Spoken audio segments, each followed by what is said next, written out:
1 ঘন্টার মধ্যে ৫৭ জন অফিসারকে বিদায় হতে হয়েছে, হত্যা করা হয়েছে নৃশংসভাবে। এটা জাতির জন্য একটা কলঙ্ক। এই ৫৭ জন কর্মকর্তাকে এই পর্যায়ে নিয়ে আসার জন্য সরকার এবং রাষ্ট্রকে যে ব্যয় করতে হয়েছে, ২১ বছর পরে শেখ মুজিবের হত্যার বিচার হতে পারলে এই সরকার আমলে না হোক ৫০ বছর পরে হলো এই বিডিআর মিউটিনির বিচার হবে ইনশাল্লাহ।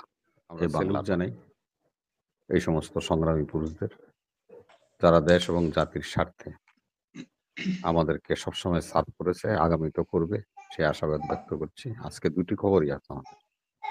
একটি হলো আমাদের উপদেষ্টা পরিষদের একজন বর্ষিয়ান উপদেষ্টা, বিশিষ্ট আইনজীবী এবং সুপ্রিম কোর্টের সাবেক অ্যাটর্নি জেনারেল হাসান আরিফ সাহেব আমাদের মাঝে নেই। আমরা তার রুহের মাগফিরাত কামনা করছি। অন্যটি হলো বাংলাদেশ এর যে ৫ তারিখে আমাদের ক্র্যাকডাউন হয়েছিল, ছাত্র জনতার রক্তের মাধ্যমে স্বৈরাচার হাসিনা উৎখাত হয়েছে। আজকে সারা বিশ্বে টপ 10-এর 1-এ বাংলাদেশের নাম এসেছে এবং আমাদের এই বিপ্লবকে স্বীকৃতি দিয়েছে এবং হাসিনা যে পালিয়ে গিয়েছে, উৎখাত হয়েছে, সে কথা বিশ্ব জনমত স্বীকার করে নিয়েছেন আজকে। সেহেতু এটাও আমাদের একটা আনন্দের খবর। আজকে যে কথা বিডিআর নিয়ে আপনার কথাটা বলছেন, হাসিনুর ভাই তো সেনা কর্মকর্তা, আর এটার সাথে ওনারা জড়িত ছিলেন। উনি নিজেও একসময় বিডিআর এর কমান্ডিং অফিসার হিসেবে কাজ করছেন, অভিজ্ঞতা আছে। আমরা তো সিভিলিয়ান পার্সন, আমরা হয়তো বা এতটা জানি না। যতটুকু আমরা ওনাদের কাছ থেকে বা কাগজপত্রের মাধ্যমে যতটুকু জানিছি সেটাই আমরা বলতে পারবো। আজকে একটা নাম উচ্চারণ করছে কিন্তু বিশদভাবে বলেন নাই, সে হাসান নাসিরের কথা। আমি স্যালুট জানাই ভদ্রলোককে। উনি জাহাঙ্গীর কমিশনের বিডিআর তদন্তর কাজ, জাহাঙ্গীর যে আজকে উপদেষ্টা আছে সে প্রধান ছিল। জেনারেল জাহাঙ্গীর যে কমিটি ছিল সে কমিটির অন্যতম সদস্য ছিল তৎকালীন ব্রিগেডিয়ার জেনারেল হাসান হুমায়ুন। এবং যখন এই তদন্ত প্রতিবেদনটা তৈরি করা হয়েছিল সরকারের নির্দেশনায়, শেখ হাসিনার নির্দেশনায়, একমাত্র সাহসী অফিসার যিনি, উনি নোট অফ ডিসেন্ট দিয়েছিলেন। তিনি এই প্রতিবেদন মানে না, এটা এক পেশে প্রতিবেদন হয়েছে, এটা উনি মানেন না, বিধায় নোট অফ ডিসেন্ট দিয়েছিলেন। তারপরে তার ভাগ্য আকাশে কালো মেঘ ধেয়ে আসে। আর্মিতে একমাত্র অফিসার মনে হয় যিনি উইদাউট বেনিফিট আর্মির থেকে রিলিজ হয়ে চলে এসছে। সে কোনো বেনিফিট পায় নাই, সারা জীবনে চাকরির জীবনের কোনো বেনিফিট তাকে দেওয়া হয়নি। উইদাউট বেনিফিট তাকে বাধ্যতামূলক অবসরে পাঠানো হয়েছিল। আজকে যে কথাটা হাসিনুর ভাই বলছেন, জেনারেল ফজলুর রহমান শাহ আমাদের সর্বজন শ্রদ্ধেয় মানুষ এবং একজন মুক্তিযোদ্ধা। তিনি যে নেতৃত্ব দিয়েছিলেন বড়াইবাড়িতে, যে যুদ্ধ বিডিআর বিএসএফ এর মধ্যে হয়েছিল, তার নেতৃত্ব ওনার সময় হয়েছিল। উনি ডিজি বিডিআর ছিলেন। ভারতীয় পক্ষ তারপর থেকেই এই বিডিআর কে নিচ্ছিন্ন করে দেওয়ার জন্য, এই বাহিনীটিকে ধ্বংস করে দেওয়ার জন্য চক্রান্ত করছিল। সেই চক্রান্তটা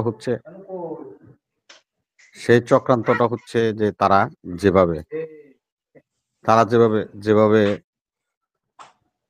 গুটিটা সাজাইছিল সেভাবে তারা সেটা বাস্তবায়ন করেছিল এবং বাস্তবায়ন করতে যেই এই বিডিআর এর মেচাকাটটা হয়েছিল। জেনারেল ফজলুর রহমান সাহেবের নাম হাসান নাসির প্রস্তাব করেছে, সেটা আজকের যে জেনারেল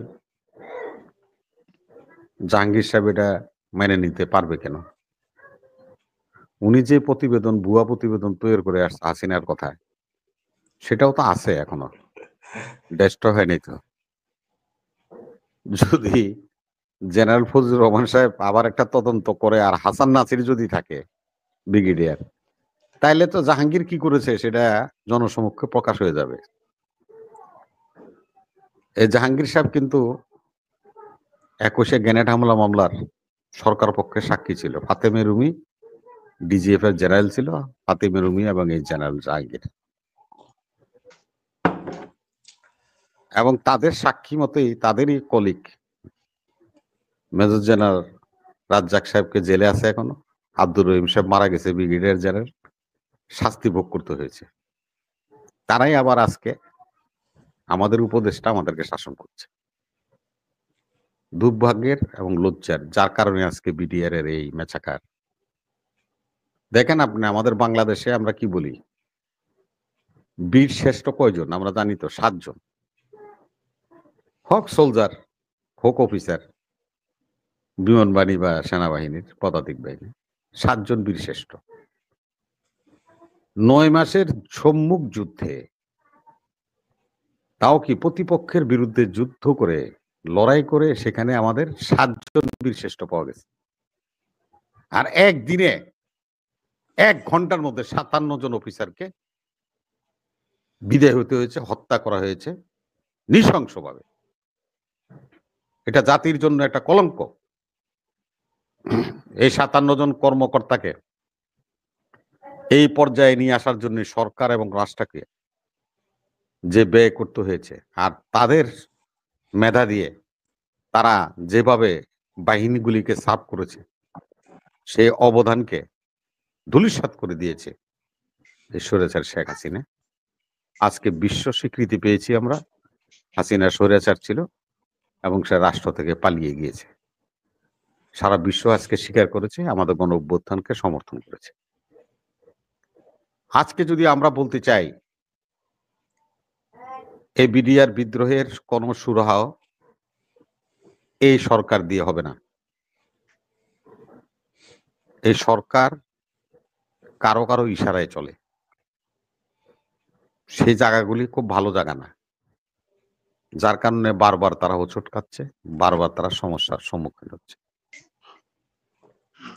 আজকে যে কথা হাসিনুর ভাই বলছেন যে উনি মামলা করেছেন বাদী হয়ে বাদীদের পক্ষে, আমরা মানবতাবিরোধী ট্রাইব্যুনালে যে মামলা হয়েছে আশা রাখি হাসিনুর ভাই আছে, ব্রিগেডিয়ার হাসান নাসির আছে, আমাদের হক ভাই, আরো অন্যান্য আমাদের অফিসাররা আছেন, সামরিক কর্মকর্তা সাবেক, আমি জানি এরা অত্যন্ত নিষ্ঠাবান।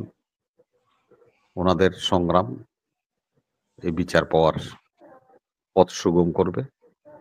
21 বছর পরে শেখ মুজিবের হত্যার বিচার হতে পারলে,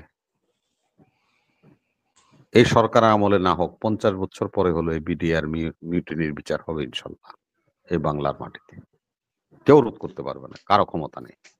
ভারতের তাবেদারি করবেন, 1 ঘন্টা যায়া টি পার্টি করবেন, আর তার আলোকে বিডিআর এর এই মেচাকারের যে কমিশন, সে কমিশন গঠন করবেন না, এরকম সিগন্যাল দিয়েছেন। আমরা সেগুলি জানি, এই গোপন আতাতের খবর আমরা জানি। তারপরও আমরা বলি না কেন যে আমাদের অগণিত ছাত্র জনতা যে রক্ত দিয়েছে, যেভাবে তারা পুঙ্গুত্ব বরণ করেছে, হাজার হাজার জনতা ছাত্ররা, তাদের দিকে তাকায়া, দেশের দিকে তাকায়া আমরা এই সরকারকে সমর্থন করছি। ওই পর্যন্ত করব, লিমিটেশন যেন ক্রস না করে। প্রত্যেকটা কাজে ভুল সিদ্ধান্ত নিচ্ছে, যার ফলশ্রুতিতে আজকে দেশে দাঙ্গা থেকে আরম্ভ করে বিভিন্ন রকম অপকর্ম, বাইরের রাষ্ট্র ষড়যন্ত্র করার সুযোগ পাচ্ছে। ধন্যবাদ আপনাকে। ধন্যবাদ।